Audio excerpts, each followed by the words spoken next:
Lesson number 3। अभी हम measure of central tendency की चीज़ों को डिस्कस करेंगे। पहला टॉपिक है हमारे पास के अंदर है अर्थमेटिक मीन। अच्छा, इसका जो फार्मूला है वैल्यू ऑफ अर्थमेटिक मीन का वो इस तरह से है, sum of all observations divide by number of observations. अगर कोई डाटा सेट हमें गिवन है तो हमने देखना ये है कि उधर वैल्यूज कौन कौन सी हैं और कितनी हैं, उन तमाम वैल्यूज को ऐड कर दें और उनकी तादाद पर उनको डिवाइड कर दें।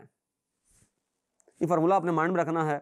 मैथमेटिकल फॉर्म क्या होगी, एक्स बार शो करता है अर्थमेटिक मीन को, sigma x over n. Sigma जो वर्ड है ये ग्रीक लैंग्वेज का वर्ड है, इसका मतलब होता है सम, यानी कि उनको ऐड कर दें, किसी भी चीज को ऐड कर देना। दो तरह का डाटा होता है, जैसे अनग्रुप डाटा है और ग्रुप डाटा। ग्रुप डाटा जो होता है वो होती है फ्रीक्वेंसी डिस्ट्रीब्यूशन, और जो अनग्रुप होता है जैसे रॉ डाटा है, जिस तरह हमने पिछले लेसन में डिस्कस किया था, तो वो जो डाटा है वो अनग्रुप कहलाता है, जो टेबुलर फॉर्म में नहीं होता, टेबल के फॉर्म में नहीं होता। उसके लिए फार्मूला डिफरेंट होगा, सिग्मा एक्स ओवर एन होगा, और जो ग्रुप डाटा है sigma F x over sigma F होगा। एक्स जो है वो डाटा सेट है, वैल्यूज हैं। अच्छा, अब यहां फाइंड करेंगे अर्थमेटिक मीन। देखिए पहली वैल्यू है 12, फिर है 14, फिर है 17, फिर है 20, फिर 24, 29, 35 एंड 45। ये देखें, ये हमारे पास इस तरह से है कि इसका जो सोल्यूशन होगा वो इस तरह से होगा। देखें ये डाटा हमारे पास x की फॉर्म में है। x की पहली वैल्यू है 12, फिर है 14, 17, 20, 24, 29, 35, 45। हमने इसको ऐड करना है, इसका सिग्मा x फाइंड करना है।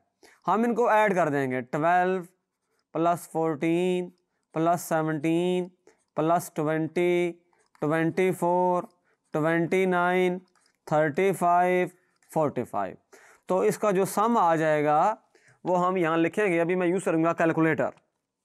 ये साइंटिफिक कैलकुलेटर है जो आपने इसके लिए यूज़ कर सकते हैं। आप इसके लिए 12 plus 14 plus 17 plus 20 plus 24 plus 29 plus 35 plus 45, तो ये आ गया 196 आ गया। और n जानते हैं कितनी वैल्यूज हैं, देखें ज़रा, ये 1 2 3 4 5 6 7 और 8। n जो है वो 8 है, ये 8 वैल्यूज दी हुई हैं, 1 2 3 4 5 6 7 एंड 8। तो x बार का जो फार्मूला है सिग्मा x ओवर n। तो यहां से देखें ये जो है हमारे पास x बार आ जाएगा 196 ओवर 8। इसको सॉल्व कर लें तो हमारे पास जो है इसका जो फाइनल आंसर आएगा, अर्थमेटिक मीन की जो वैल्यू है वो आएगी 24.5। ये हमने अर्थमेटिक मीन फाइंड कर लिया।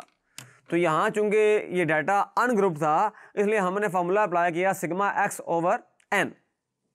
अच्छा, अब एक क्वेश्चन सॉल्व करेंगे, एक्सरसाइज 6.2 क्वेश्चन नंबर 6।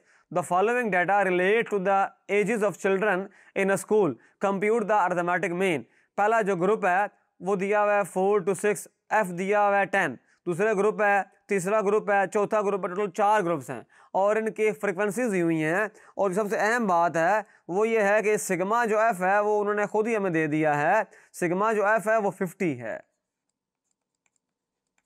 करेंगे ये कि इनके मिड पॉइंट फाइंड करेंगे, एक्स फाइंड करेंगे, यानी कि तो मिड पॉइंट फाइंड करने का तरीका आप सीख चुके हैं। पहले का मिड पॉइंट होगा 4 + 6 डिवाइड बाय 2, तो ये आएगा 5। तो आप देखें नेक्स्ट पेज मैंने इसको किया हुआ है, ये देखें एफ जो है वो ये दिया हुआ है, मिड पॉइंट ये दिया हुआ है।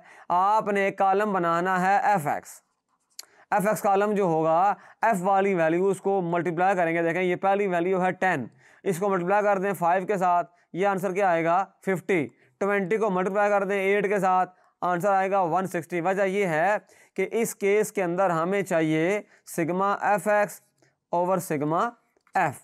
तो हमने एक कॉलम कायम करना है जो कॉलम होगा एफ एक्स, उसका फिर हम सम कर लेंगे। वो हमने कॉलम ये कायम कर लिया, इसका सम आ गया 451 आ गया। ये है आपके पास सिग्मा एफ और ये है आपके पास सिग्मा एफ एक्स। एफ हमें गिवन था, एक्स हमने इनके मिड पॉइंट फाइंड किए, ये आपके सामने है x, mid points x find कर लिया, ये एक्स है हमारे पास। तो इस वाले कॉलम को इस वाले कॉलम से जब मल्टीप्लाई करेंगे तो कारस्पॉन्डिंग वैल्यूज मल्टीप्लाई हो जाएंगी, तो ये आ गया। इनको ऐड किया तो ये आ गया। अब होगा ये कि देखें, आप इसको करेंगे तो ये एक्स बार की वैल्यू आ जाएगी, यानी कि अरिथमेटिक मीन की वैल्यू 9.02 आ गया। तो इस लेसन में हमने सीखा अरिथमेटिक मीन क्या होता है और इसके दोनों जो केसेस हैं, अनग्रुप डाटा और ग्रुप डाटा, उन दोनों को हमने डिस्कस किया, कैलकुलेशन की और सॉल्व कर लिए क्वेश्चंस।